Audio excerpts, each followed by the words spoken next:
रायगड जिल्हा परिषदेच्या सत्ता स्थापनेच्या हालचालींना वेग, शिवसेनेच्या आमदारांनी घेतली मुख्यमंत्री फडणवीसांची भेट.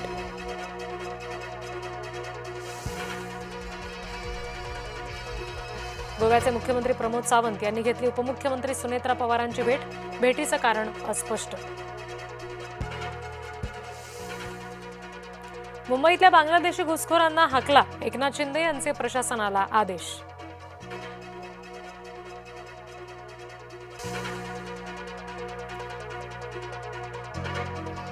उद्धव यांच्यावर राज ठाकरे नाराज, चंद्रपूरमध्ये भाजपला समर्थन दिल्यामुळे माणसं दुखावली, समजूत काढायला संजय राऊत पोहोचले शिवतीर्थावर.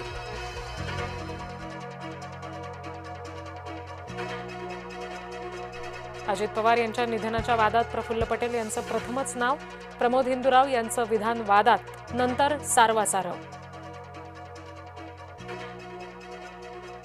विलिनीकरणावर पुन्हा चर्चेचं गुऱ्हाळ, शरद पवार गटाकडून 12 तारखेचा हवाला. कोण कुणात विलीन होणार, पवार गटाला सुनील तटकरे यांचा सवाल.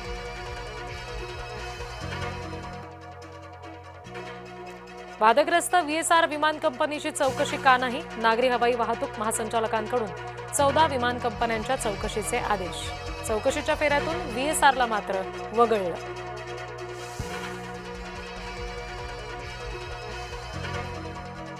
संधी मिळताच उद्धव ठाकरे यांचा महापौर मुसलमान, परभणीमध्ये सय्यद इक्बाल उद्धव ठाकरे गटाकडून महापौरपदी.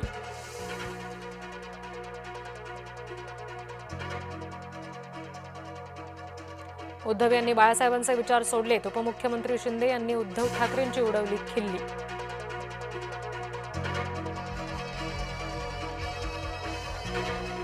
मुख्यमंत्र्यांनी रोहित पवार यांच्या तक्रारीची दखल घ्यावी, संजय राऊत यांची आग्रही मागणी. ओम बिर्ला यांच्या दालनामध्ये काँग्रेस खासदारांनी केली शिवीगाळ, संसदीय कार्यमंत्री किरेन रिजिजू यांनी समोर आणला व्हिडिओ.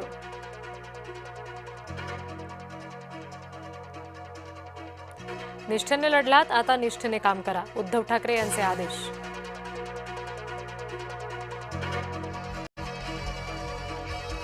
मुंबईच्या रस्त्यांवरील अतिक्रमणावरून मुंबई हायकोर्टाची तीव्र नाराजी, पुढच्या 10 वर्षात मुंबईकरांना घोड्यावरून प्रवास करावा लागेल, हायकोर्टाचा BMC प्रशासनाला खोचक टोला. उपमुख्यमंत्र्यांच्या नेतृत्वात जिल्हा नियोजनाची बैठक संपन्न, रस्ते पावसाळ्यापूर्वी खड्डेमुक्त करणार, मुंबई झोपडपट्टी मुक्त करणार, एकनाथ शिंदे यांचं विधान.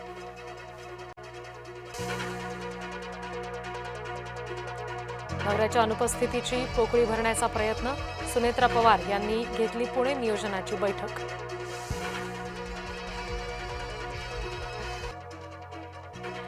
श्रीरामपूर न्यायालयाबाहेर संतापलेल्या महिलांकडून वर्ग शिक्षकाला चोप, अल्पवयीन विद्यार्थिनींवर अत्याचार केल्याचा आरोप.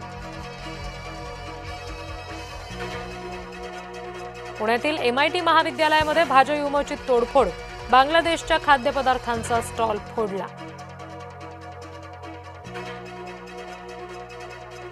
अभिनेता रणवीर सिंग धमकी प्रकरणामध्ये मोठी अपडेट, सलमान खानचा मेहुणा अभिनेता आयुष शर्माला सुद्धा धमकी देऊन कोट्यवधींची खंडणी मागितल्याची सूत्रांची माहिती.